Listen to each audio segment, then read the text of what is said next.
Ya.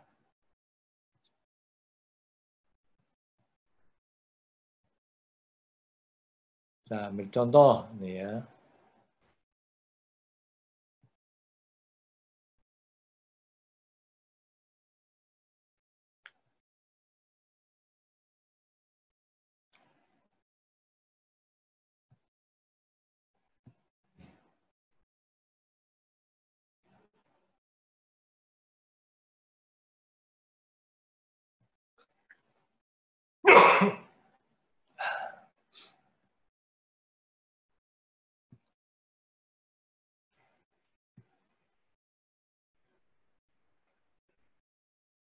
Pengguna langsung. End user, saya sebut ya, end user. Pengguna langsung.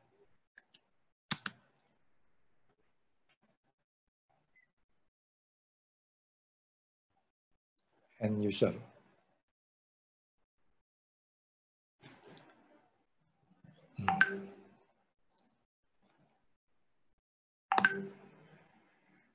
Nah, ini ada ketentuan lagi demikian. Bagi PTB yang menjual, yang menyerahkan barangnya kepada end user langsung. End user itu pengguna langsung ya, bukan untuk diperjualbelikan ya. End user langsung, maka diperbolehkan untuk menggunakan faktur biasa. Faktur invoice biasa. Ya. Ini kalau kejadian ini bagi apa? Bagi PKP yang menjual barang yang menyerahkan ya, yang menyerahkan barang atau jasa kepada end user, maka kepada end user ya, kepada end user dua diperbolehkan untuk membuka faktur biasa. Saya bilang faktur biasa, bukan faktur pajak ya. Itu ya.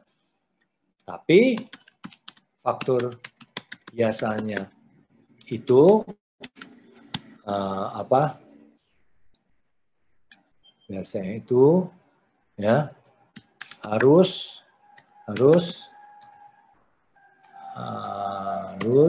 mencantumkan nama dan NPWP, nama, alamat, dan NPWP penjual.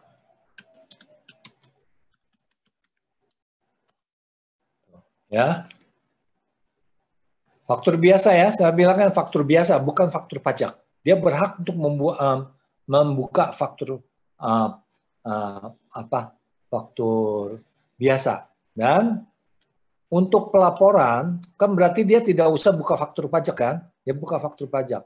Untuk pelaporannya dalam SPT PPN, ya, cukup digunggung saja. Digunggung itu apa? Digabungkan semua jadi satu. Digunggung atau digabungkan. Digunggung menjadi satu. Tidak usah satu-satu, ya. Tapi kalau dia pakai faktur pajak satu-satu tuh, faktur pajak nomor 01 ini kejual ke siapa? Faktur pajak nomor 2 dijual ke siapa? Faktur pajak nomor 3 dijual ke siapa?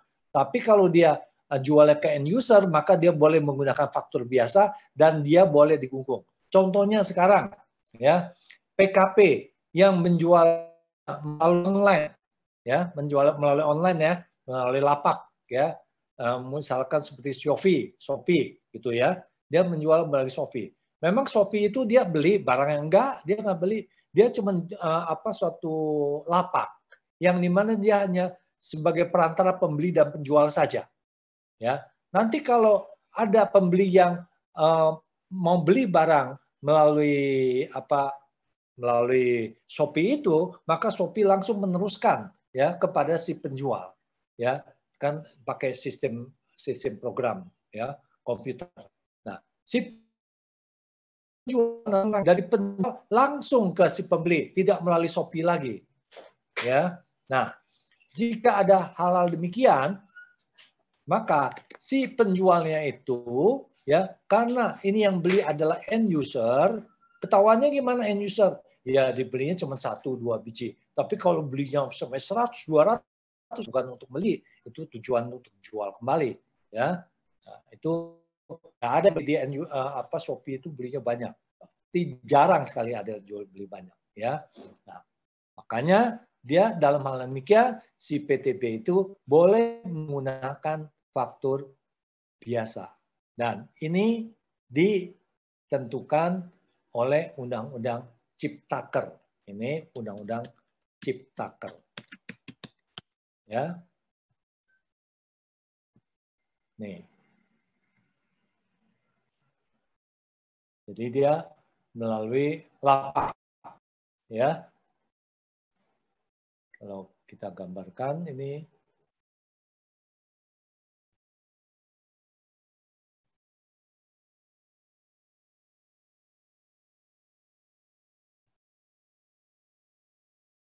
dia ada melalui lapak ini kan ya.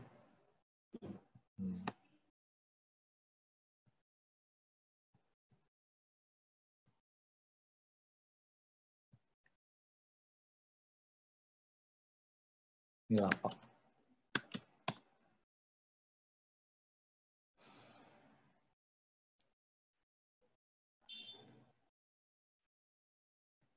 Pesanannya kemari ya. Pesanan dari sini kemari ya. Nah, terus dari sini dia teruskan kemari.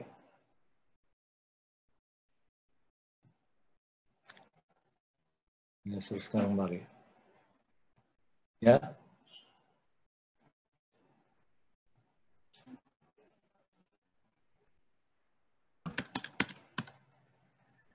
Pesanan. Barangnya dia serahkan langsung.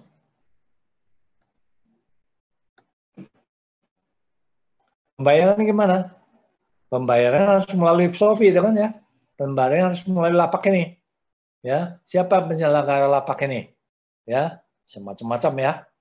Nah, pembayarannya B akan bayar kepada lapak, lapak akan bayar ke end user. Tapi umumnya kan bayar dulu, baru barang dikirim kan?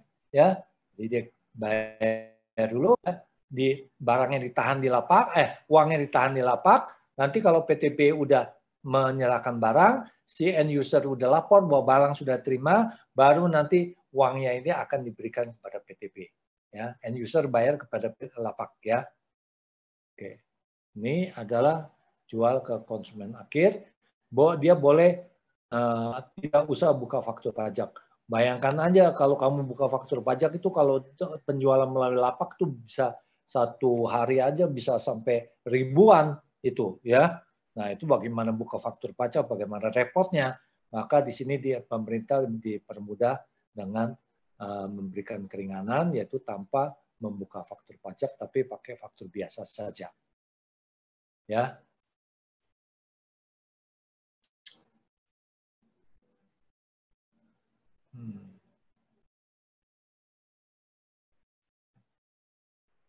Ada yang mau bertanya sampai sini?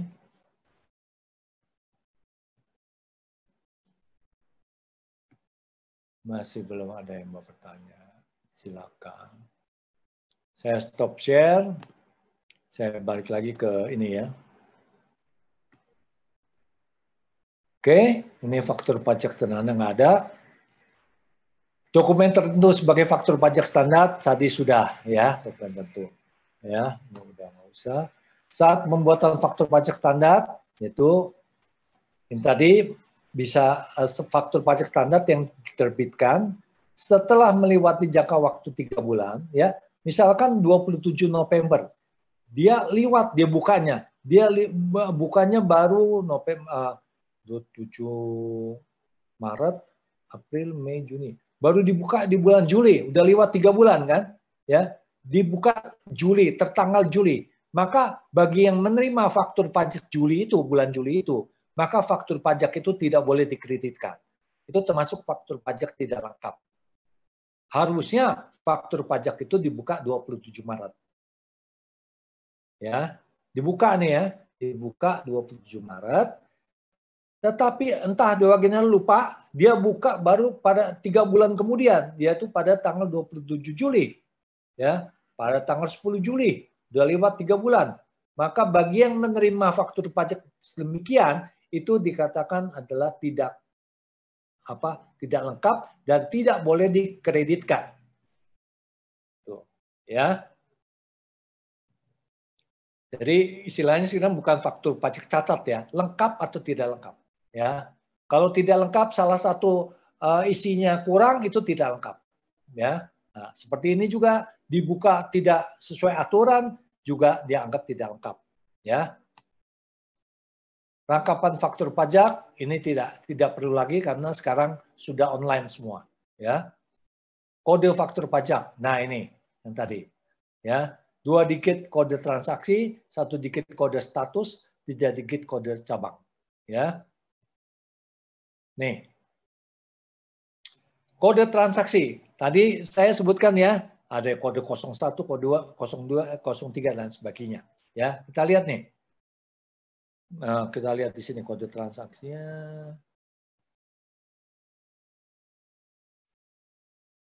Wah, sini kok nggak ada nih kodenya.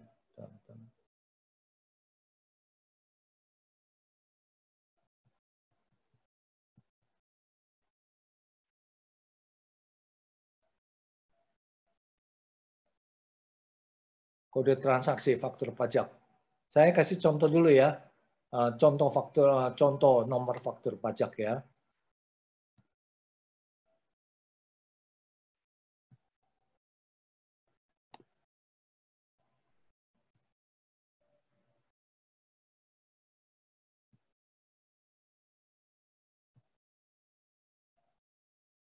Contoh penomoran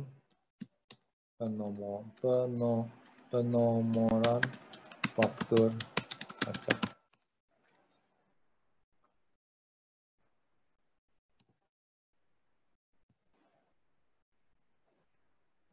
Nah, ini faktur pajak nih. Ya. Nih, ada berapa ini? 1, 2, 3, 4, 5, 6, 7, 8, 9, 10, 11, 12, 13, 14, 15. Ya. Kamu nanti kalau kurang lengkap, kamu lihat ya di website ya. Contoh nomor seri faktur pajak ini. 2 digit pertama itu kode transaksi. Ya. 0 digit ketiga kode status. Ya. Sedangkan sisanya itu adalah nomor seri faktur pajak. Udah? Ya. Jadi ini nomor seri faktur pajak ya. Ini nomor digitnya ya. Digit pertama itu adalah kode transaksi, digit kedua adalah kode status, sedangkan sisanya itu adalah nomor faktur pajak. Ya. Contohnya. Nah, tadi ya, langsung aja saya di sini deh ya. Nggak usah di PTT. 01 untuk penyerahan BKP dan JKP yang PPN-nya terutang dibungut oleh PKP penjualan. Ya. Ini yang biasa punya 01. Ya. 02 penyerahan BKP JKP kepada pemungut PPN. Kalau kita jualnya kepada pemungut PPN yang tadi saya bilang ya, jual ke BUMN atau ke bendaharawan negara, maka itu kodenya 02 depannya. Ya. Ini KMK-nya ini, ya. KMK tadi kan sudah berubah menjadi 219 tahun 2015 ya. Ya. Nah, ini 37 KMK 2030. Kemudian kalau 03, kalau penyerahannya kepada BKP JKP kepada pemungut PPN yang PPN-nya dipungut oleh pemungut PPN lainnya. Ya. Ini kontraktor kerjasama pengusaha angkatan minyak lainnya. Ini kode 03. Kode 04 untuk penyerahan BKP JKP yang menggunakan DPP lainnya. Nah, kalau kita menggunakan DPP lainnya, maka kita harus pakai kode 04. Ya, 05 tidak digunakan. 06 penyerahan lainnya yang PPN-nya dipungut oleh PKP penjual yang melakukan penyerahan BKP JKP dan menyerahkan kepada orang pribadi pemegang paspor luar negeri. Ini yang tadi pemegang paspor luar negeri yang kita bisa klaim PPN-nya di bandara. Itu dia pakai 06. Ya. 07 penyerahan BKP JKP yang mendapat fasilitas PPN tidak dipungut. Itu kalau kita jual ke Batam. Ya. Kapan penyerahan BKP mendapat fasilitas dibebaskan dari pengenaan PPN? Yang dibebaskan itu adalah barang-barang strategis. Ya, itu pakai 008. 09 penyerahan aktiva pasal 16D yang PPN-nya dipungut oleh PKP penjual. Ini untuk 09. PPN-nya dipungut oleh kalau kita jual aset tetap yang tujuan semula untuk tidak diperjualbelikan, maka faktur pajaknya kita harus buka 09. Nah, kalau kode status yang 2 nomor di belakang ini lagi, kode status yang di belakang ini, digit ketiga, kode status, ini adalah untuk menunjukkan setelah 2 digit kode transaksi, dapat 1 digit angka yang merupakan kode status. Kode status diisi dengan ketentuan sebagai berikut. 0 untuk status normal, 1 untuk status pengganti, dalam hal diterbitkan faktur pajak pengganti, kedua, ketiga, dan seterusnya, maka kode status yang digunakan adalah kode status angka 1. Ya. Nomor seri faktur pajak. Setelah kode transaksi kode 13 angka, ya, nomor seri faktur pajak, NSFP, nomor seri faktur pajak. Nih. Jadi pembuatan nomor seri faktur pajak melalui Innova, ya. Ini saya sudah tidak perlu terangkan lagi karena ini sudah menjurus kepada teknis, ya, untuk meminta nomor faktur pajak, ya. Oke, stop screen. Saya balik lagi ke itu cara penomoran faktur pajak.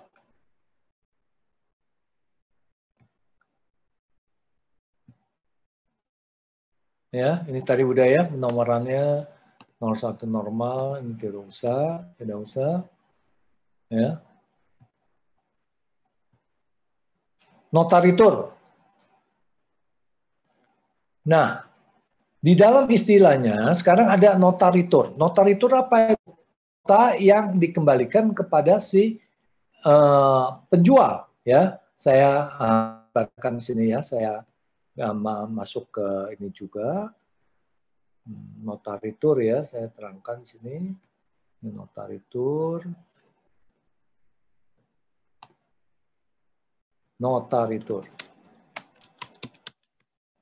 Atau pembatalan, nota pembatalan. Ya.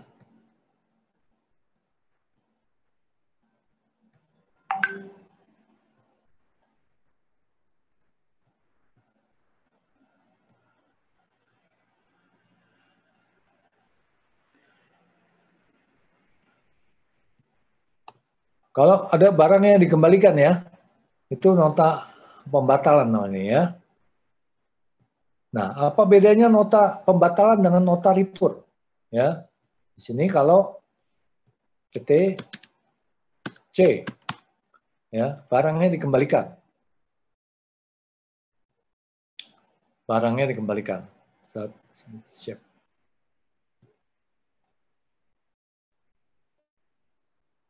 Barangnya dikembalikan.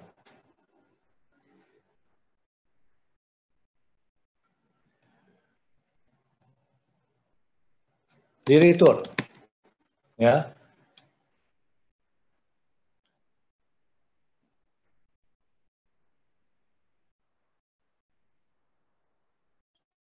Ada dua jenis retur, ya. Satu, retur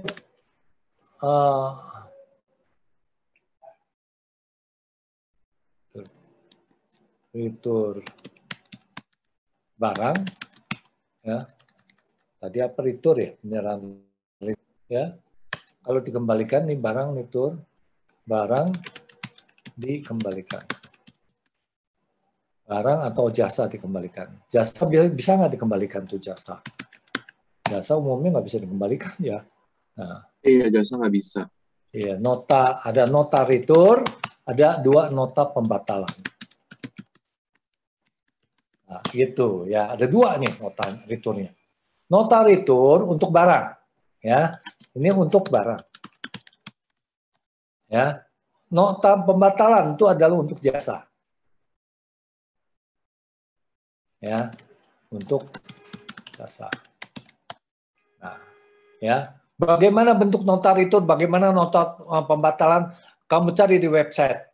Formatnya kayak seperti apa, ya. Kalau nota return, nota pembatalan kita bisa membuat sendiri, ya. Hanya ada nama penjual, ada nama pembeli juga, ya. Dan ada nomor barang yang di return itu berasal dari faktur pajak yang mana di return, harus disebutkan, ya. Harus menyebutkan di sini, harus menyebutkan faktur pajak yang mana yang di return. Ya, harus menyebutkan itu, ya. Ini keharusan untuk menyebutkan faktur pajak yang di return. Ya. Nah, sekarang tadi kan saya katakan bahwa ya ada yang penjualan kepada konsumen akhir ya di sini ya. Di sini bagaimana ini kalau dia end user? Ya. Kalau end user itu gimana nih? Kalau sini end user. Ya. Nah, kalau bagi ini dia adalah end user, dia buka faktur pajak kemarin end user, maka PPN-nya itu tidak bisa di-return. Ya, maka kadang-kadang kalau pedagang eceran itu ya, dia mengatakan bahwa kalau barang udah dikeluar tidak boleh dikembalikan lagi. Ya karena apa? Dia bisa rugi PPN tuh kalau PPN-nya di-return. Ya.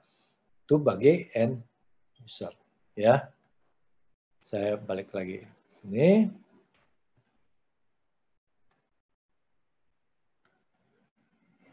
Kemudian ini nota return, isi minimal nota return. Nah ini nota returnnya ada, isi minimalnya. Ya, kamu lihat sendiri. Kemudian pengkreditan pajak masukan. Ini udah ya tadi ya, pengkreditan masukan. Kreditkan. PK ini juga sudah. Pajak masukan tidak dapat dikreditkan, sudah juga udah. Ya, yang mana tidak boleh dikreditkan. Ya, ini pajak masukan tidak dapat kreditkan, pajak masukan ini sama, ya, pajak masukan tidak dapat kreditkan, kredit pajak masukan belum dikreditkan. Nah, ini tadi yang terbalik yang tadi ya. Tadi saya katakan bahwa yang mengeluarkan faktur pajak, kalau dia keluarkan, dia menyerahkan barang tanggal 27 Maret, tapi kalau dia buka faktur pajaknya 3 bulan kemudian, maka bagi yang menerima faktur pajak, maka faktur pajak itu dikatakan tidak lengkap, tidak bisa dikreditkan. Nah, ini lain nih ceritanya. Ini ceritanya adalah bagi yang menerima faktur pajak. Bagi yang menerima faktur pajak, ya, kalau faktur pajaknya itu adalah misalkan faktur pajak dia terjadi penyerahan tanggal 27 Maret. Harusnya dia menerima faktur pajak 27 Maret. Ya. Tapi faktur pajak 27 Maret itu dia baru terima 3 bulan kemudian. Tapi tetap tanggal 27 Maret. Ya. Nah, berarti dia terima bulan Mei. Maka tetap bisa dikreditkan pada masa bulan Mei. Harusnya kan dia kreditkan di masa bulan Maret. Ya, dia terima di bulan Maret, dia kreditkan, dia laporkan di bulan Maret. Dia untuk kompensasi dengan PPN keluaran di bulan Maret. Tapi di sini karena dia keterlambatan dia terima PPN masukannya di bulan Mei atau Juni, maka pada bulan Mei Juni itu tetap bisa dikreditkan. Tapi asalkan faktur pajaknya tetap kamu buka tanggal 27 Maret. Gitu ya. Oke, sekarang kredit masukan nama cek selain melakukan penyerahan. Ini tadi sudah saya katakan ya. Ada penyerahan yang tidak terutang, ada penyerahan yang terutang. Ya. Penghapusan piutang, ini kalau ada penghapusan piutang, PPN-nya nggak bisa diminta kembali. Ya. PPN-nya tidak bisa diminta. Penghapusan piutang tidak mengakibatkan penyesuaian koreksi atas pajak keluaran. Bagi pengusaha kena pajak penjualan dan pajak masukan bagi PKP pembeli. Ya, PPN tidak bisa diminta kembali. Untuk kalau ada penghapusan piutang. Ya, PKP yang dibeli dimusnahkan. Nah, kalau ada inventory yang dimusnahkan, ya, itu juga tidak bisa dikoreksi PPN masukan foto PPN keluarannya. Ya. Tetap dapat dikritikan. Pajak masukan atas barang yang musnah atau rusak tetap dapat dikritikan. Ya. Nah, tidak mengakibat penyesuaian koreksi, tidak dikoreksi. Oh, ini barang yang dibakar berarti PPN-nya kita kurangkan, nggak boleh. Ya. Kesalahan dalam pemungutan pajak, bila waktu pajak telah dipungut tersebut telah di-store, ini kesalahan-kesalahannya ya. Nah, ini pedoman penghitungan PPN masukan bagi pengusaha. Pedoman penghitungan perizinan, ini pedoman penghitungan. Ini yang pakai pedoman yang tadi ya, yang 80% itu ya, yang pakai norma penghitungan penghasilan neto ya. Nah, ini PPN untuk penyerahan barang kena pajak pedagang eceran dengan norma penghitungan penghasilan neto sebesar 80% dikalikan dengan pajak keluaran. Nah, itu dia ya. Pajak keluaran dihitung dengan cara mengalihkan nilai peredaran bruto dan atau penerimaan bruto yang terutang pajak pertambahan nilai pada masa pajak yang bersangkutan dengan pajak pertambahan. Tadi saya sudah terangkan itu ya, mengenai paket norma punya. Nah, itu pengusaha kena pajak orang berdiri. Oh, ini yang UMKM yang tadi 4,8 M itu tidak perlu mendaftarkan diri menjadi PKP. Ya.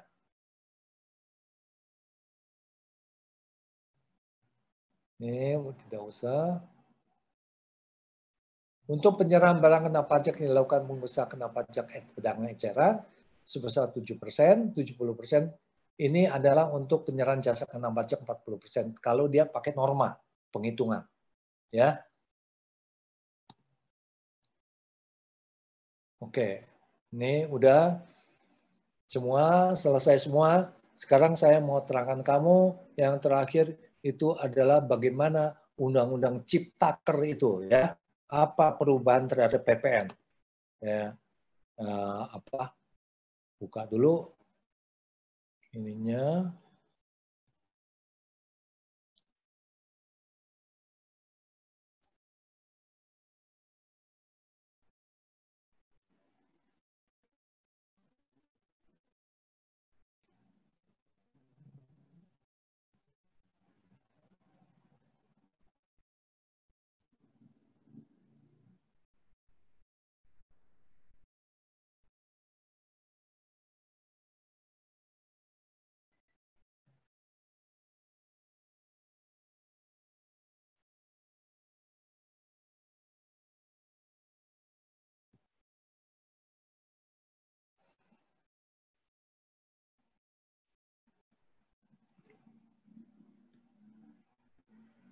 Share ya.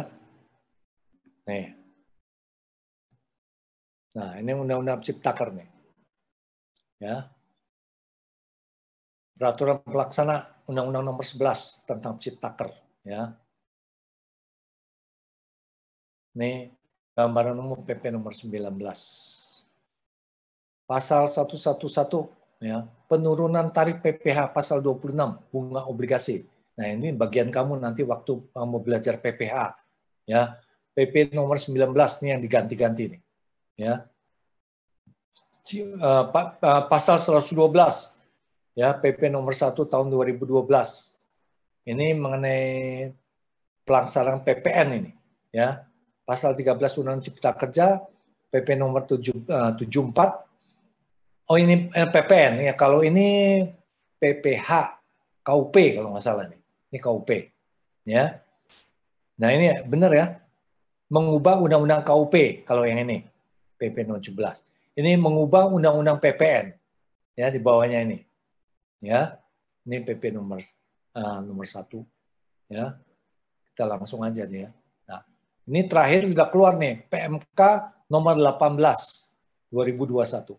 Jadi ini kan ringkasan-ringkasan. Kalau kamu mau lihat bagaimana, kamu cari di OR Text ya. Itu akan jelas itu peraturannya lengkap semua peraturannya. Ya.